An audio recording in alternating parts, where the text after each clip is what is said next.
We are back here on Sports Night, presented by Baptist Sports Medicine on 102.5 The Game. Jason McCourty and Mike Martin of the Tennessee Titans here with us at Wild Wing Cafe for our Titan Player Show. My name is Willie Donick. Darren McFarland, our co-host, here with us.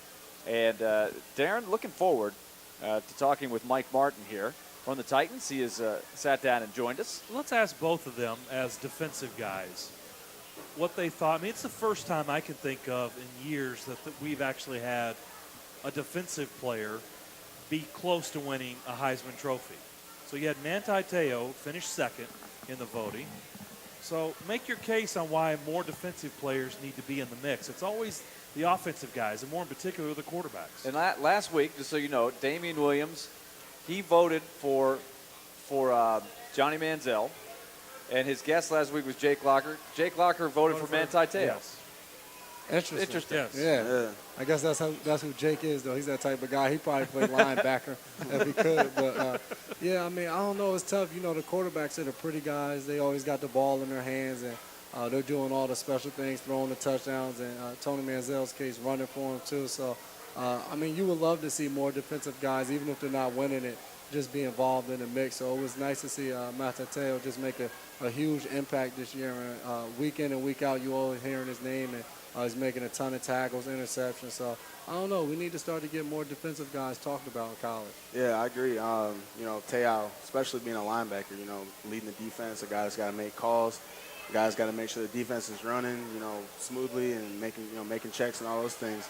You know, and I was happy to see Sue when he was, you know, in that mix too with the Heisman. You know, some defensive line love there. So, you know, yeah, definitely, I agree. Getting some defensive guys, you know, in the mix there. It's just, I think, very difficult for fans and even for the media that's voting on it to tangibly compare because it's not in the stats. It's not as easy to determine stats of a defensive back or a defensive lineman as it is quarterback, running back, receiver. That's got to have something to do with it, right? It just you're at a disadvantage to start with because of it. Yeah, you're able to, like you said, you're able to see what they're doing on the field by their numbers and things like that. And you know, like with Te'o being a linebacker, he has value that can't be put on paper. You know, a guy that's got to be a vocal guy, has got to make calls and you know be able to motivate the defense and get the team going. And you know, he was a guy that for their team was a huge key part of that team. You know. So those are the intangibles that I think should be, you know, put into the voting as well. Yeah, definitely. And, you know, people love to watch offense. I mean, that's the fun part of it, guys scoring touchdowns, big plays. So defense, a guy just sticking his nose in a pile every play, maybe coming up with 15 tackles and a sack. That's not as sexy to watch. So guys love to see those guys with the touchdowns and jumping in the end zone and things like that. So that's why they're always the guys that get the votes and more of the attention. Best defensive player you ever played with? Wow, that's a tough question. Yeah. Best defensive player I've ever played with. I would probably have to say maybe between Cortland Finnegan and a Keith Bullock my rookie year. Okay. Just guys that you can tell every play were just going all out, making a huge impact. Keith as a linebacker and then as a middle linebacker on third down, you can tell how much of an impact he had on the defense. And he was making plays in the pass game and in the run game. And a guy like Cortland, just for his ability to make a big play or a big hit and do something to get everybody around him fired up. And that was just fun to watch as a teammate. Mike, before we get your answer, you know what Keith's nickname was, right? No. Mr. Monday Night. Oh, okay. You guys have a – hey, I'm just saying, you know, he's retired. Maybe somebody could pick up where he left off. Yeah. Big game. Oh, yeah. Monday Night Football. You got to show up in prime time. That's what it's all about. Yeah. All right, Mike, what about you? I'm going to speak from my college experience just, you know, because obviously I have a little bit more. I'm a rookie. I'm just starting to get my feet wet. But Brandon Graham, you know, when he was at Michigan with me, he's with the Eagles now. And, you know, defensive line, when you got a guy that's as dominant as he is at that position, you know, everybody plays well on the line. And that's what it's all about, you know, being able to have that cohesiveness with the guys you play next to. That's what defensive line is all about. So when he was playing hard, you know, I was playing hard, and we both made plays. Everybody made plays. So that's what it's all about, and he's doing his thing at this level as well. Mike, playing in Michigan is something you know, regardless of whether you're a Michigan fan or not, Big Ten, SEC, all that stuff, everybody agrees that it's a special place to play, that stadium and everything like that. I've never seen a game there. I've been in the stadium. I was covering a basketball game, but we walked across the street. We snuck in there. We had to feel like, what's this like? And there was snowing.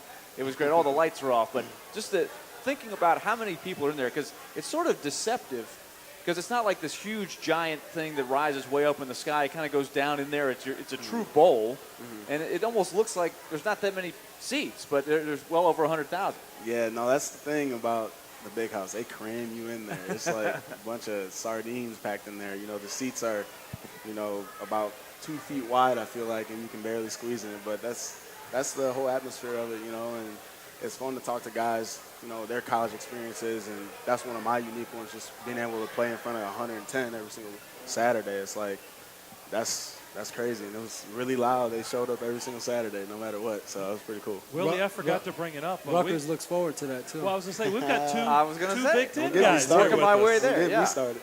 Yeah, we look forward to dominating in the big house pretty soon. We haven't had that type of stage to show out yet, so we look forward to that.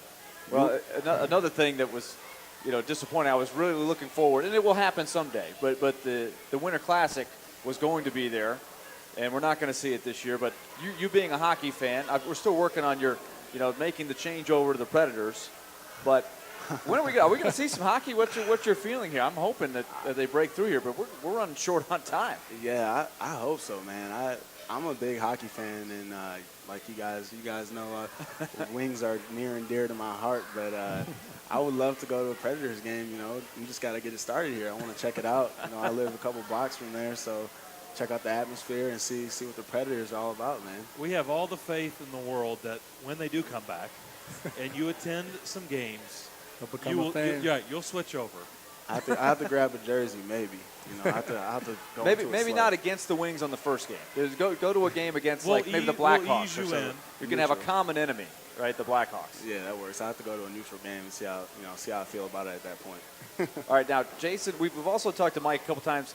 Every time a guy's drafted, you know, you look at the bio and things like that. Sometimes not a lot of, you know, stuff jumps out at you. But for Mike, he had a lot of really interesting things. The hockey was one that we found, Michigan, of course, but then his experience with his family and the dog shows. Have you heard about this? No, I haven't. See, I thought this is why you asked Mike to come out here, so we I could just talk know he about. played in the movie The Hulk and Avengers and stuff, and he played as the Hulk. But other than that, I didn't know about this. Wait a minute, tell us about that. Yeah, this is the Hulk. This is the Hawk. Yeah, we even put in a defense called the Hulk for him this year. So what is that defense? It's where I just run at the center and hit him as hard as I can. You can't get better than that, you know. Playing D-line, you only get about a 1 yard head start, but, you know, I got the line up at linebacker, get about 5-6 yards, so that was pretty exciting. So how long did it take you to learn that play? About 2 seconds. Mike, here's what I need you to do on this defense. Just run right at there. Just cream him. Okay, so we got to educate him, Mike, about the dog shows. Yeah. Tell people where that's coming from. I can help you out. So, dog shows. So American Kennel Club is what is the club of the dogs are called, and Westminster is like the biggest show. You know, it's like the Super Bowl of dog shows, and they have it in New York. It's in New York City, and it's a big deal. Like the winner last year, like the best in breed, got to meet Donald Trump and hang out with the mayor of New York City, and meet Queen Elizabeth and all of, you know, the Queen of England and all this. It was a big deal. It always is every single year. So when I was 14, I went to this show, and I actually got first place in juniors competition, and it was, you know, I won some money and got to miss school. It was pretty sweet, man. Got to miss school. Now, have you ever seen the clips of this show that, like on ESPN, when it comes up, they will show some highlights. I've you've seen it in action. The tricks and all of that. Yeah. Yeah. Did they not just have this over Thanksgiving? Is that the time Yeah. When do they hold it? I don't even know. Yeah. It's. I think I watched it. Yeah, it's crazy how they pick. This person just starts pointing at dogs and. There's a lot of theatrics. Yes. There's a lot of theatrics. It's a pretty big deal, man. And, you know, I got to have a Rottweiler. I can't be. So what was your dog? It was a Rottweiler. Okay. Yeah, they tried to stick me with some little poodle or, like, you know, some dog like that. I couldn't be doing that. Yeah, but some of those poodles are huge. They do have a giant poodle, actually called a giant poodle. Yeah. And it's With crazy hair. Yeah, but I'll stick with the Rottweilers. Yeah, I can't see Mike with a poodle of any size. It's not a good image for me now. But technique is a very important thing on the football field. How much practice does it take to actually do the movements? Because it seems like, I mean, they're looking for a lot of particular things, not just the dog, but how you train the dog. And Yeah, it took me. you can't just show up and do that. The dog that I took to the show and ended up winning, you got to get 15 points in 2 majors. And it takes years to do that throughout the dog's life. And you just got to take him to all these shows, travel around the country. I traveled around the country with my mom for 6 years with this dog. And Wow. we ended up getting her championship when I was around 15 years old. And, you know, it took a long time, and it took years of training her. And they call it confirmation. That's the actual name of the training that you do with them. And since they're puppies, you just got to take them through it. And they got to get used to having, like, people have their fingers in their mouth when they check how many teeth they have. Grabbing their tail. Grab the tail, check everything. Yes. You know what I mean? So, Wow. I was going to leave that part out. So did you have to wear the suit? Tuxedo. Yeah, you can't just show up. You can't just show up in a Michigan hoodie. We need pictures of this. Got to be fly. You got to be dressed up. When I'm up on stage, I get my blue ribbon with my dog, man. I got to look fly, you know? See, I think the rookie, when you do the thing in training camp initiation, you guys should have come up with some great pictures of him in action. I mean, I had no clue. This is the first I'm hearing of it. You got no idea how happy I am that this didn't pop up. Oh my goodness! I kept my mouth shut. Killed. No one knew about this. I mean, Watterson, where was he? He's usually See, all over he's that. Exactly. He slipped through the cracks. I think some pictures may be circulating soon. Now we can go research it. Mike Martin is with us, Titans rookie defensive tackle. And these guys are going to sign some autographs. Then we come back, we'll get some questions from our Swiftwick Sox Little League Team of the Week. They are from Spring Hill, a very, very good 8-and-under team that champions of the Battle of Rocky Top. We'll tell you about that.